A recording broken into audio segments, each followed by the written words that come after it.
থাকে রাতারগুল বনের মধ্যে। যে কারণে খাল দিয়ে প্রথমে যেতে হবে একটি জায়গায়। এই সরু খালটি ধরে আমরা যাচ্ছি।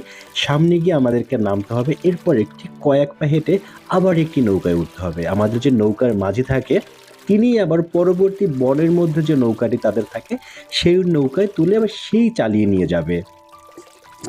রাতারগুলের বনের মধ্যে পানির চাপ কম থাকার কারণে কৃত্রিমভাবে বাঁধ দিয়ে তারা স্থায়ীভাবে পানি রাখার ব্যবস্থা করেছে, যাতে করে পর্যটকরা আসলে নৌকায় ভালোভাবে ঘুরতে পারে এবং বনটাকে উপভোগ করতে পারে। আমরা নৌকা থেকে নেমে দ্বিতীয় নৌকায় ওঠার জন্য এসেছি। এই হচ্ছে রাতারগুলে প্রবেশ করার জন্য দ্বিতীয় নৌকায় ওঠার জায়গা। এখান থেকেই ঠিক আমাদের রাতারগুলের মধ্যে জার্নিটি শুরু হবে। একটি অসাধারণ ও মনোমুগ্ধকর জায়গা। চারিদিকে থই, থই করা পানি এবং এই পানির মধ্যেই রাতা গাছ সহ বিভিন্ন ধরনের গাছ, যেগুলো হচ্ছে পানির মধ্যেই বড় হচ্ছে। একটি